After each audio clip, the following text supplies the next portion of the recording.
Satisfação revê-los. Estou muito feliz com vocês aqui. Obrigado pela oportunidade.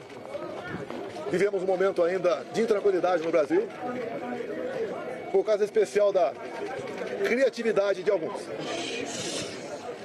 Ontem eu fui ao Supremo, a decisão foi na última hora, vocês se surpreenderam.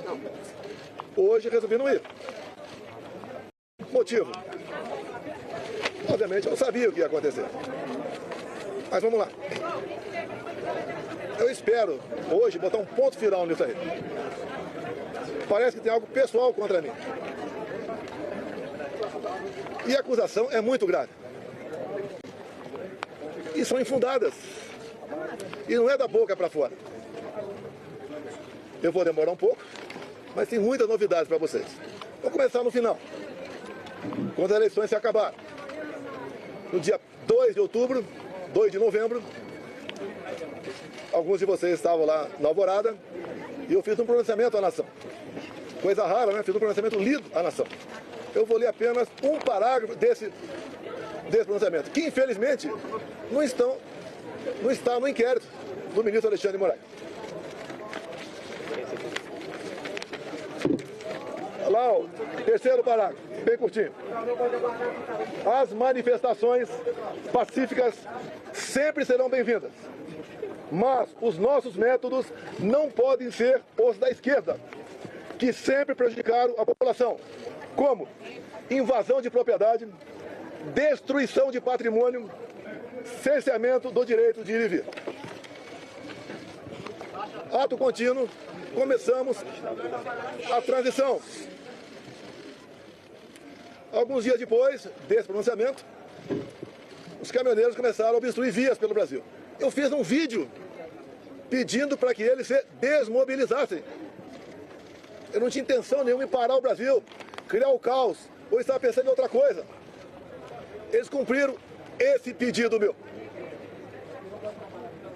Durante a transição, conduzida pelo senador Ciro Nogueira, tive um encontro no começo de dezembro, no Alvorada, com o escolhido futuro ministro da Defesa, José Múcio. Ele foi pedir um apoio para mim, para que tivesse mais acesso aos respectivos ministérios. No dia seguinte, ele foi atendido em tudo. Voltou depois, entrou em contato conosco e pediu que eu nomeasse os comandantes militares indicados pelo presidente eleito Lula da Silva. Foi o que eu fiz. Em dezembro, nomeamos 2 comandantes. O outro saiu mais no final. Atendi ao presidente Lula. Se tivesse qualquer ideia de força, não deixaria os comandantes do Lula assumir. 30 de dezembro de 22, o dia que eu viajei para os Estados Unidos. Mas, antes de viajar, eu fiz uma live que, lamentavelmente, não estão nos inquéritos do senhor Alexandre de Moraes. Como hoje eu vi na mídia, já que não estava lá, a advogada reclamando de um vídeo que ele botou, mostrando a parte mais agressiva, vamos assim dizer, do quebra-quebra. E quando se fala em quebra-quebra, o próprio Zé Múcio, há pouco tempo, no programa Roda Viva, falou que o que aconteceu de 8 de janeiro não foi golpe. Como o ex-presidente Temer falou a mesma coisa. Como o ex-ministro Jobim também falou. Depois ele voltou atrás. E, na verdade, o resumo que eles falaram é o seguinte: golpe tem povo, mas tem tropa, tem armas e tem liderança. 2 anos de investigação não descobriram quem, porventura, seria esse líder. Eu vi entre ontem e assisti hoje o senhor Alexandre de Moraes falar que 500 pessoas aproximadamente assinaram não persecução penal, um acordo. E ele disse, o senhor Alexandre de Moraes, que no acordo essas pessoas admitiam que estavam indo para um golpe. 500 pessoas se programando para um golpe e ninguém sabia. Também, nesses depoimentos, esse acordo, ninguém cita o meu nome. 500 pessoas, ninguém cita o meu nome.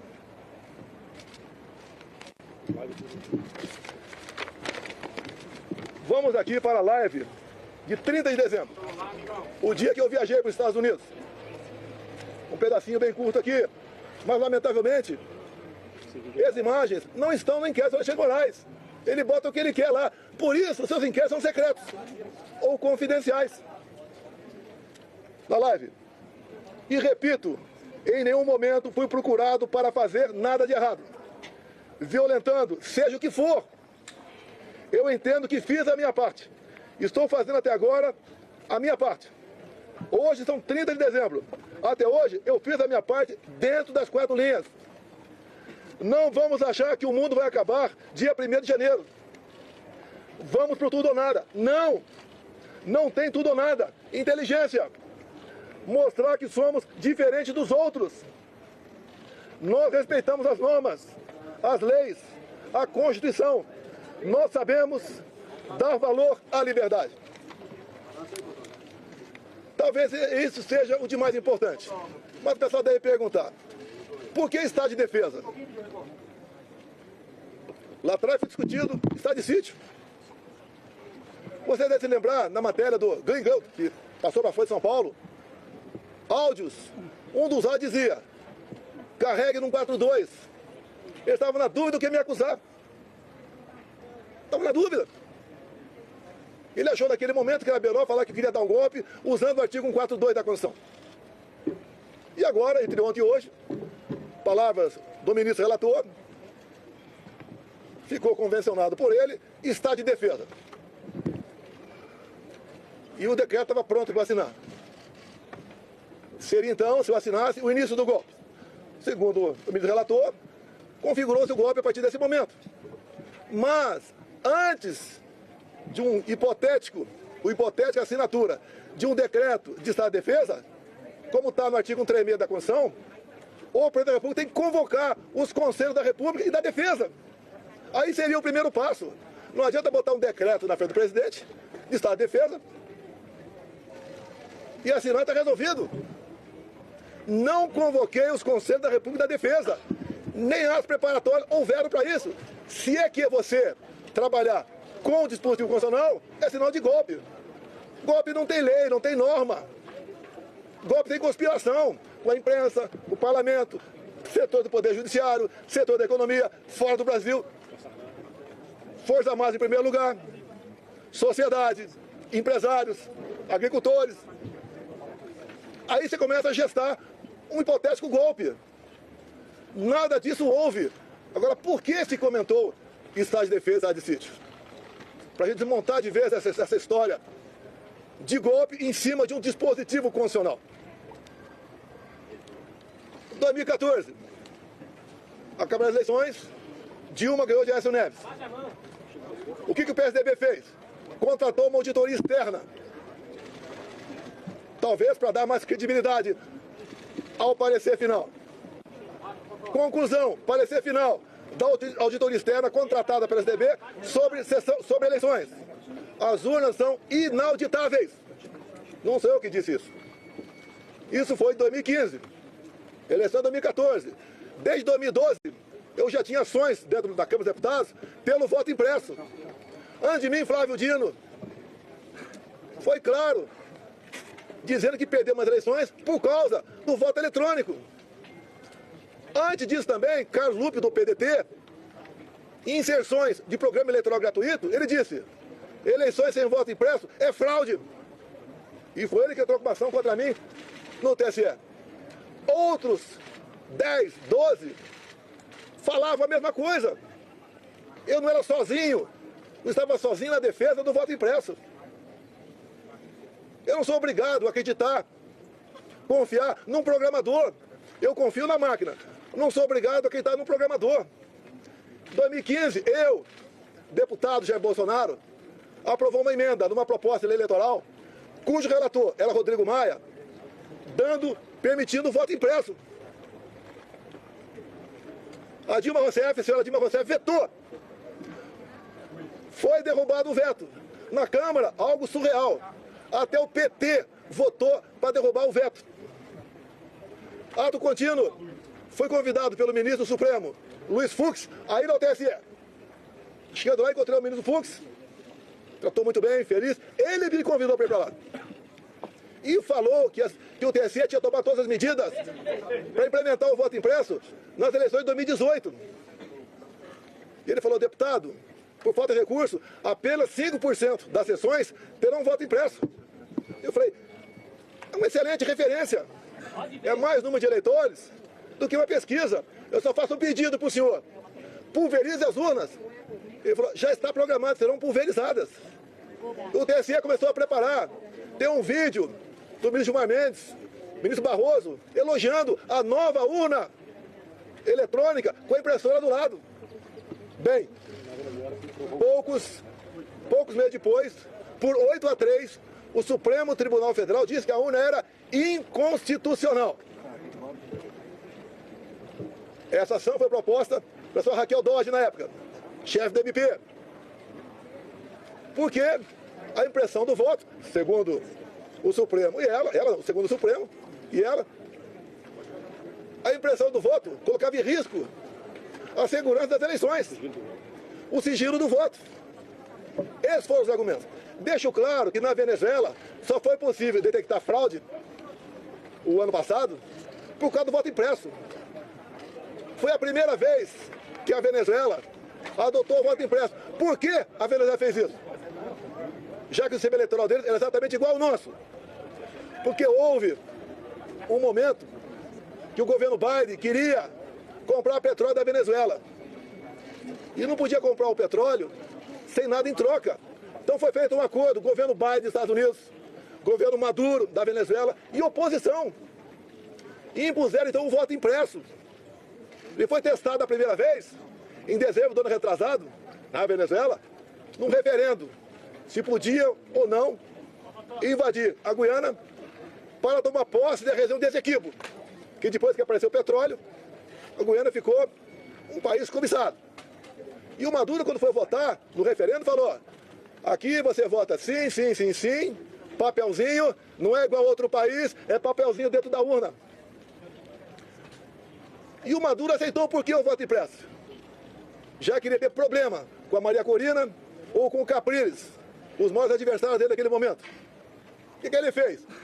Tornou-os, Maria Corina e Capriles, inelegíveis por 15 anos. Qual a acusação? Atos antidemocráticos. Subiram no carro do som e criticaram o governo Maduro. Isso passou a ser ato antidemocrático. Começa a lembrar um pouquinho do Brasil ou não? As duas oposições mais fortes, fora da ficha eleitoral, o Maduro pensou que fosse entrar em campo e ganhar o WO. A Maria Corina organizou seu partido, organizou bases, fez um movimento por toda a Venezuela, muito parecido com o meu aqui, onde a multidão ia atrás. 300 mil mortes em São Paulo, milhares de pessoas por todo o Brasil. Tiveram as eleições. A Maria Corina se organizou, não vou entrar em detalhe aqui, se organizou. Quando começou a apuração, chegando na casa de 70%, o que o Maduro fez? Suspendeu. E logo depois, se autodeclarou eleito presidente da Venezuela, ou melhor, reeleito. Mas a oposição tinha boletim de urna, tinha atas. E essa questão se alastrou fora da Venezuela. Chegou-se à conclusão, então, que tinha havido fraude por parte do Maduro. E tinha que encerrar as eleições por ali, caso contrário, ia dar a vitória do Edmundo, o candidato da Maria Corina. E dali para frente vocês sabem a história. O governo brasileiro, o PT reconheceu a vitória do Maduro.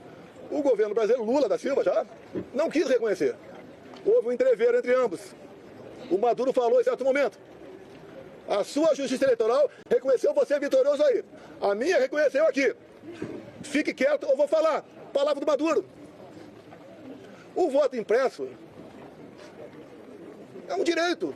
Como a contagem pública de votos tem que ser feita. A Alemanha não aceitou o voto igual ao nosso. Presidente, sobre a decisão de hoje... Não. Desculpa aqui. Eu não vou atender, com todo respeito a você. Não vou te atender aqui. Tá ok. Depois eu fico aberto a... Então o voto impresso, mais de 400 deputados derrubaram o veto em 2016 para 2017. Eles estavam atacando a democracia, quem votou para derrubar o veto, atentaram contra o Estado Democrático de Direito. Agora vamos num ponto nevrálgico aqui sobre o voto impresso. Quando acabaram as minhas eleições, a última agora, em 22, o meu partido peticionou ao TSE. No dia seguinte, o ministro-presidente do TSE, Alexandre de Moraes, não aceitou, mandou arquivo e nos deu uma multa de 22 milhões de reais. Alguém já viu um advogado ser multado por aí? Por peticionar alguém do Poder Judiciário? Se ele tivesse recorrido, a multa poderia passar para 200 milhões. Ou até mesmo, quem sabe, caçar o registro. Então, não tínhamos como discutir dentro da Justiça Eleitoral essa questão. Vamos voltar um pouquinho para 2018. Depois voltar para 22. 2018, eu ganhei no segundo turno. Uma enxurrada de votos. Teve a facada.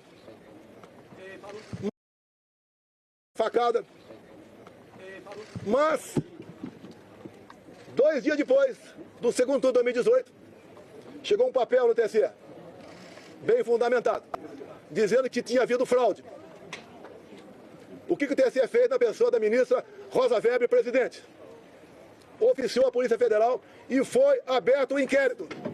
Opa, para investigar a eleição de Jair Bolsonaro, ganhador, tem inquérito. Para o lado de cá, quando eu perco, quando o Lula ganha, não pode nem petição. E foi aberto um inquérito, que alguns de vocês já ouviram falar sobre ele. Inquérito 1361 de novembro de 2018. Para apurar fraude. E foi dada uma atenção muito especial, por determinação da presidente, para resolver rápido a questão de fraude. Estava na cara que já havia fraude. Para me tirar e botar o Haddad. O inquérito começou a voar. Na mesma velocidade dessa ação contra mim. Porque o Haddad tinha que assumir. Eu fiquei sabendo desse inquérito em 21. Por que em 21? A Câmara dos Deputados começou a discutir o voto impresso. A autora da PEC, Bia Kicis, relator da PEC, Ciro de Barros, do Paraná. Alguém falou de inquérito 1361 que até aquele momento eu não sabia. A comissão especial votou um requerimento e aprovou por unanimidade para buscar esse inquérito na Polícia Federal. E o Felipe Barros teve cuidado, quando pediu esse inquérito, se havia algo reservado, algo que tivesse uma classificação sigilosa para não divulgar. A resposta do delegado, não. O inquérito chegou na mesa, então, da presidente da comissão especial aqui. Foi disponibilizado para todo mundo. O meu é extensivo. Eu também tive acesso. Aí, então, começou algo realmente inacreditável. O que estava fazendo o inquérito? Ato cotidiano, em 22, teve uma reunião do embaixador do ministro Fux, do ministro aqui no TSE. E ele mostrou a reunião com os embaixadores dizendo o seguinte, Paulo foi dizendo o seguinte, senhor embaixador, então logo o TSE anuncia o resultado, o senhor deve, junto ao seu diretivo chefe de Estado, reconhecer imediatamente o ganhador das eleições. No mínimo, sinal amarelo. Fosse quem quer, eu ou Lula, era para reconhecer imediatamente. Reunir-se com embaixadores é uma política privativa do presidente da República. Ele não podia ter feito isso. Conhecedor do inquérito 1361, convidei os embaixadores, 2 meses depois, a comparecer no Alvorada. Convidei o ministro Fachin a comparecer também, é tudo aberto, dentro das 4 linhas. Ele não foi. Ali eu mostrei o que era o inquérito 1361. Eu não posso falar para vocês aqui sobre as 3 páginas, porque esse inquérito, depois que eu falei sobre ele, ele teve a classificação sigilosa de confidencial, ou seja, secreto. Tudo que acontece aqui, por parte do Alexandre de Moraes, é confidencial, é secreto. 8 delações do CID, secreto. E o que está lá dentro? Que vocês podem pedir via LAI à Justiça Eleitoral. Quem já pediu já sabe que é negado o acesso. Mas espera aí. Fala-se tanto de democracia, Estado Democrático de Direito, um documento como esse, que trata da lisura sobre as eleições, a apuração de fraude contra o candidato Jair Bolsonaro, você não pode tomar conhecimento disso? Eu aprendi desde jovem que a alma da democracia é o voto. E o voto contabilizado. Por que você não pode tomar conhecimento desse inquérito? O que tem lá dentro? O que o ministro Alexandre de Moraes quer esconder? Vamos continuar. Estou sendo acusado de tentativa de golpe. Algo pessoal deve ter percebido, da forma tão incisiva como o ministro Alexandre de Moraes conduz, ou se conduz, tem algo esquisito por aí. O que ele quer esconder? Apenas o inquérito 1361? Eu digo que o inquérito 1361 é 99%. Mas vamos lá. Houve interferência no TSE nas eleições de 22 ou não? Não vamos falar em fraude, possível fraude aqui, esqueçam. 100% confiável as urnas. Mas vamos abrir o inquérito 1361. Durante as eleições de 22, o TSE influenciou, jogou pesado contra eu e a favor do candidato Lula. Eu não pude mostrar imagens do Lula defendendo o aborto. Eu não pude mostrar imagens do Lula falando que o pobre coitado rouba um celular para tomar uma cervejinha. Eu não pude mostrar imagens do 7 de setembro. Imagens do enterro da Rainha Elizabeth. De parte do meu discurso na ONU. O Lula ao lado de ditadores. Eu não podia mostrar nada. Eu não pude mostrar imagem do Lula com o gorro CPX na cabeça, que eu me reuni com embaixadores aqui. Ele foi no Morro do Alemão, se reuniu com líderes comunitários que só são eleitos com apoio do tráfico. Eu não pude mostrar nada. Na reta final, 1,5 milhão de inserções da rádio foram negados. Nordeste especial, a grande parte lá não apareceu. E como fomos reclamar, ainda fomos advertidos. Culparam a nós. Assim se comportou o sistema eleitoral. E mais ainda, mais grave, a diferença foram 2 milhões de votos. Está no papel, 2 milhões de votos. O TSE fez uma campanha massiva para que jovens de 16, 17 anos retirassem seu título. Essa faixa etária, 75% vota na esquerda. Mais de 4 milhões de jovens retiraram o título.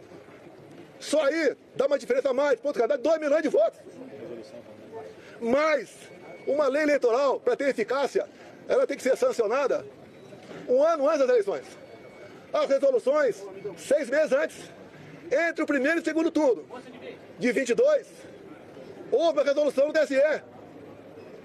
Era para censurar. Até a ministra Carmen Lúcia falou o quê? Olha, eu sou contra a censura, mas o momento aqui é especialíssimo. Vou votar sim.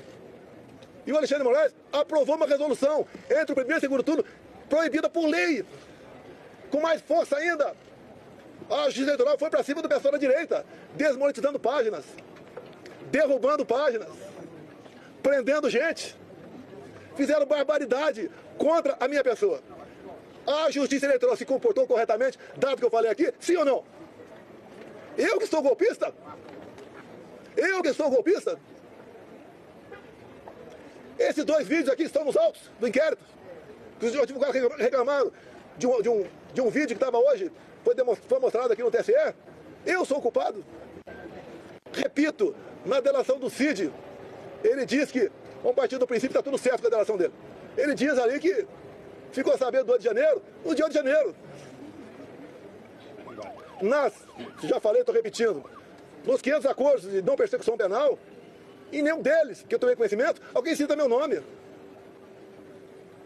Graças a Deus eu saí aqui dia 30 de dezembro, porque eu não queria passar faixa para um cara com passado, como o Lula tem. Não há crime nenhum não passar faixa. Não está escrito que é proibido passar faixa. Fui para os Estados Unidos. E essa artimanha do 8 de janeiro, eu falo artimanha porque o ministro Flávio Dino, na Justiça, negou os vídeos do 8 de janeiro. Quase 200 máquinas. Ele entregou apenas 4 vídeos e falou que o contrato tinha vencido. Pelo amor de Deus, pelo amor de Deus. Eu sou golpista? 8 de janeiro, eu estava nos Estados Unidos. Uma das 5 acusações contra mim é destruição de patrimônio. Só se for por telepatia. Existia, pegaram, fizeram pesca probatória, reviraram a vida de todo mundo, 3 buscas e apreensão em casa. Não acharam nada a meu respeito. O próprio Cid falou que os militares estavam de férias no início de janeiro. Daí inventam, o Lula ia assinar uma GLO. Se assinar é problema dele, pô. Vai dar golpe com o comandante do Lula? Se os meus tivessem mantido, podia até ter uma elucubração nesse sentido. Os comandantes jamais embarcariam numa aventura. Discutir, como disse o então comandante do Exército, discutir hipóteses de dispositivos constitucionais não é crime.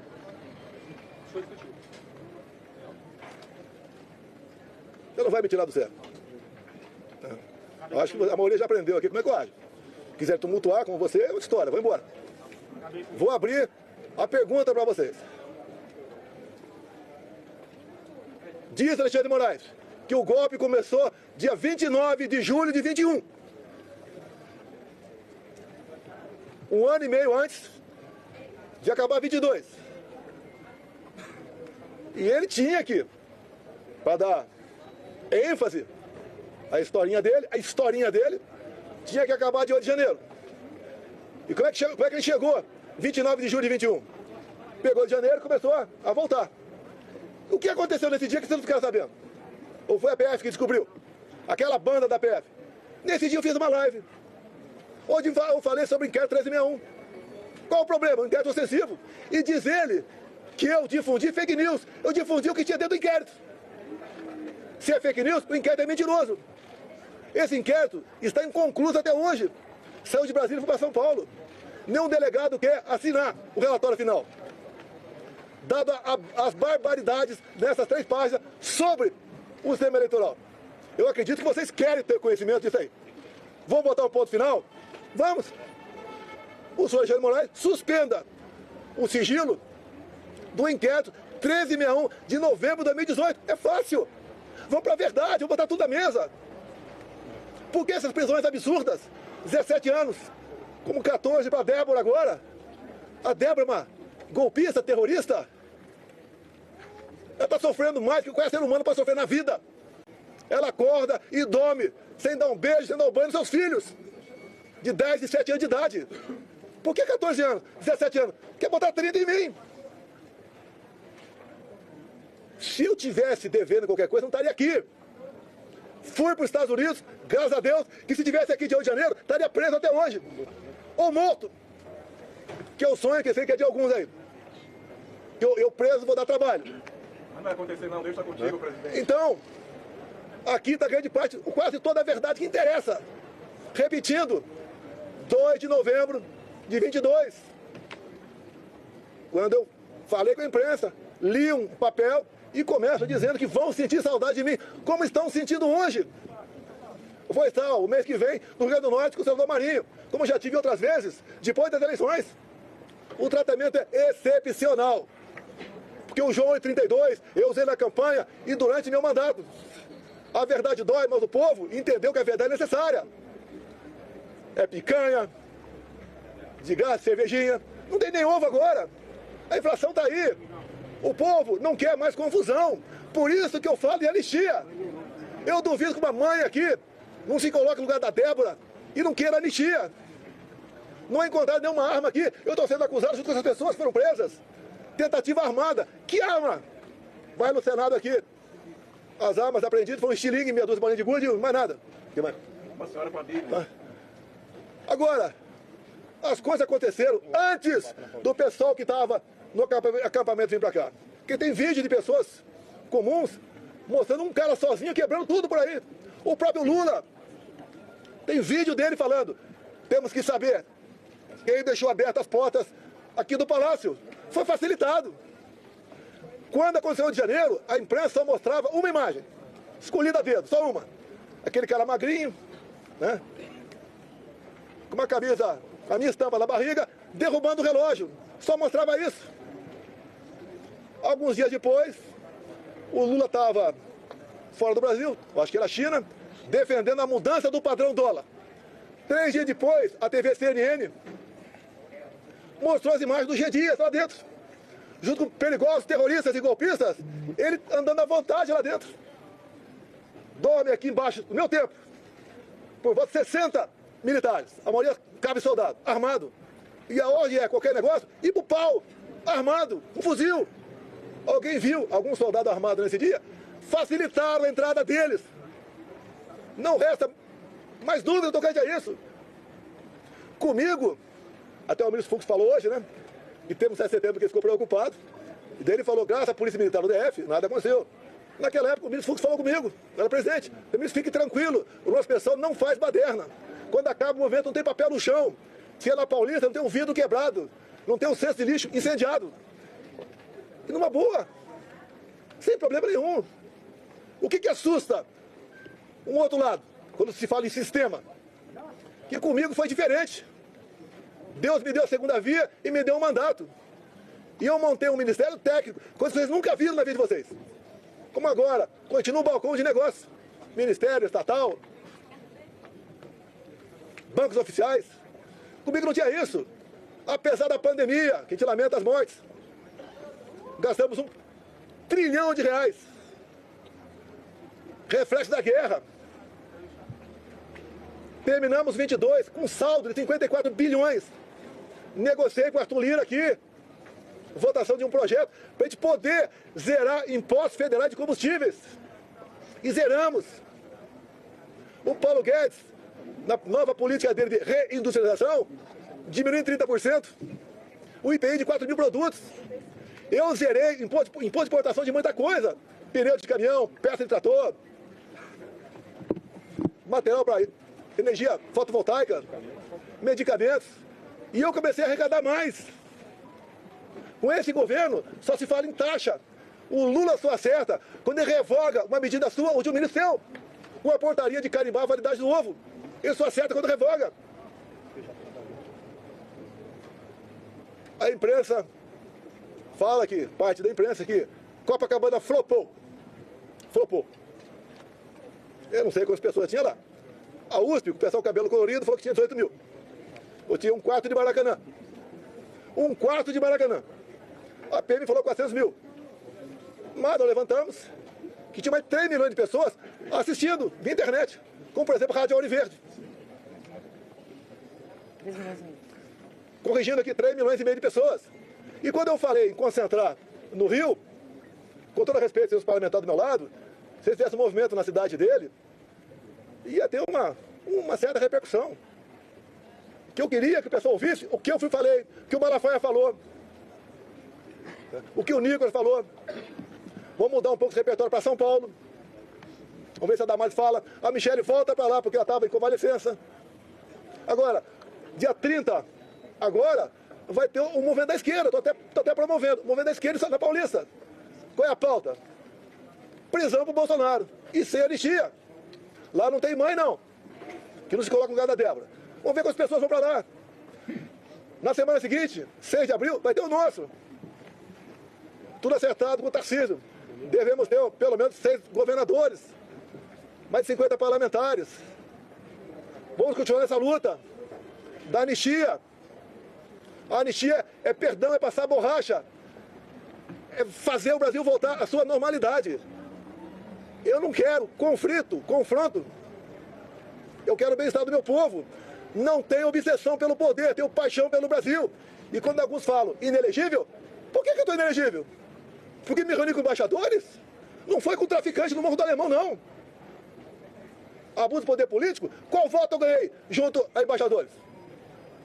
A outra inelegibilidade, abuso de poder econômico. Acabou aqui o 7 de setembro. Com toda certeza, 1 milhão de pessoas aqui. Parecia uma plantação de girassol amarelo. Deixei minha faixa. Acabou o 7 de setembro. A estrutura dos palanques que estavam por lá de lá, subi no carro do som Cida Malafaia. E ali, eu fiz o pronunciamento. E que coisa ridícula. Por ocasião da votação da minha elegibilidade, o ministro Alexandre de Moraes, falando, inclusive, ele fez um coro de imbrochável. O que é isso? Eu falei para um cara lá embaixo, aquela medalha minha, não foi no microfone. E se tivesse falado, qual é o problema? Como agora tá um grito aí, quando qualquer lugar que eu vou, chip. Qual o problema? Qual o problema? Alguém viu corrupção estatal comigo? Acabaram com os Correios. Viu o rombo do Banco do Brasil? Como é que era, por exemplo, Porto de Santos? Dava prejuízo anual de 500 milhões. O Tarcísio assumiu o ministério. Passou a dar lucro de 500 milhões. Para onde ia esse R$1 bilhão? Ia para o bolso de alguém. Que, obviamente, começou a trabalhar contra mim. Perdeu R$1 bilhão por ano. Você vai lá em Itaipu Binacional. Era conhecida apenas como uma empresa que gerava energia. Quando o general Silvio Luna assumiu, ele ligou para mim, ficou abismado. O tamanho da corrupção lá dentro. Eu falei, mas como é que isso nunca veio à tona? É porque a Itaipu Binacional, por ser binacional, não é auditada pelo TCU. Podia meter o braço até o sovaco e roubar. Nós tapamos esse rombo. Junto com o ministro Saxida, foi a reta final, o que nós fizemos? Reduzimos em 45% o preço da tarifa em dólar. E mais, concluímos a segunda ponte com o Paraguai. Não é uma pinguela, não. Uma ponte com 470 metros de vão. Está 2 anos faltando a cabeceira. Começamos a terceira ponte em Porto Montinho, para a Bioceânica. Alongamos em 600 metros o aeroporto de Foz do Iguaçu. Levou água para o Nordeste. Vou terminar Itaipu aqui. Atendi o governador Ratinho, asfaltando em 43 quilômetros. Também a pedido do Felipe Barros. Asfaltamos a Transboiadeira, 43 quilômetros. Atendemos, com pequenas obras de infra, mais de 50 municípios. O então secretário da Pesca, Jorge Seife, começou a tratativa com o Paraguai para nós praticarmos a piscicultura no Lago de Foz. A previsão era aumentar em 20% a produção de pescado no Brasil.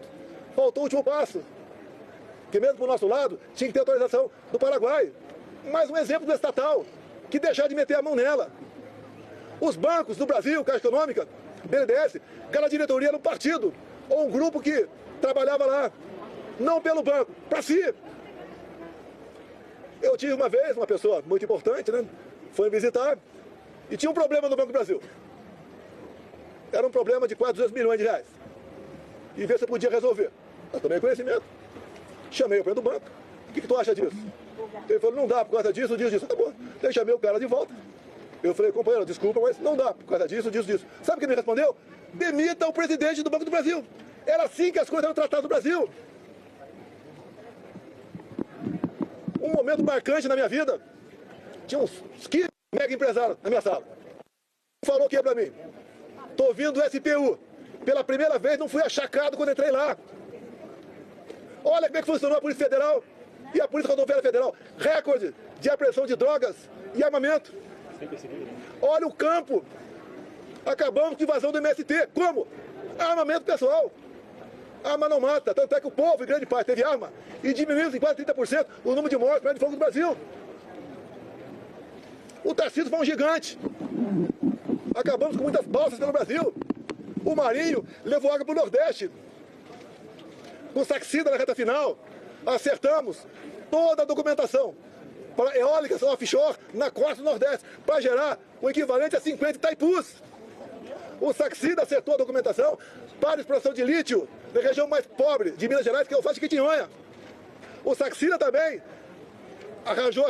acertou a regulamentação para nós começarmos a explorar urânio lá em Santa Quitéria, Ceará. O que o Lula fez no final do ano passado? Teve aqui reunião do G20. Assinou 37 memorandos e acordos com a China. Esses acordos entregou o nosso urânio para a China. Acordos têm que passar pelo parlamento. E a comissão inicial é Relações Exteriores e Defesa Nacional. Por isso, eu me empenhei, junto com o nosso partido, ninguém foi violentado por causa disso, a indicação seria do Eduardo Bolsonaro. Com toda certeza, pressão de fora, bateu aqui dentro. O Lula quer botar o Brasil no colo da China. É só vocês da imprensa tomarem conhecimento dos 37 memorandos e acordos, até acordo satelital. O que o Lula quer? Quer uma internet dele. E a China aqui dentro. Não tem como esse país ir para frente. Não tem. É impossível esse país ir para frente. Temos potencial para dar um salto enorme. Por que não vai para frente? Grupelhos. E quando eu acabo com loteamento, ou em grande parte, desses loteamentos, em estatais, em ministérios, em bancos oficiais, eu estou dando um golpe nas pessoas que sempre se viveram na sombra do poder. Botamos um ponto final nisso. Se eu fosse tido um presidente, mané, né, como outro qualquer, ninguém está preocupado em processar. Me pinto agora nesse inquérito como o maior criminoso da democracia. Eu não interferi no TSE, o outro lado interferiu. Eu não soltei nenhum bandido para disputar a eleição. Eu não tornei nenhum bandido elegível, anulando condenações para poder disputar a eleição. Dá para entender uma união de Alckmin com Lula? Com tudo que eles foram no passado? Que constrangedor pro Alckmin ir no evento com Lula e cantar Internacional Socialista. O Alckmin pro Irã fica ao lado de 4 terroristas, 3 já foram eliminados. O Alckmin e Lula falar que o Hamas não é um grupo terrorista. O que eles querem fazer com a Polícia Militar agora? Numa PEC. Acabar com a Polícia Militar do Brasil. Não tem nada para dar certo esse país. Vou encerrando, abrindo para alguma pergunta. Presidente, o senhor tem uma prisão agora? Pessoal, obrigado aí. Os advogados orientando aqui a não dar... Presidente, Pessoal, obrigado aí. como que você sentiu esse julgamento, presidente?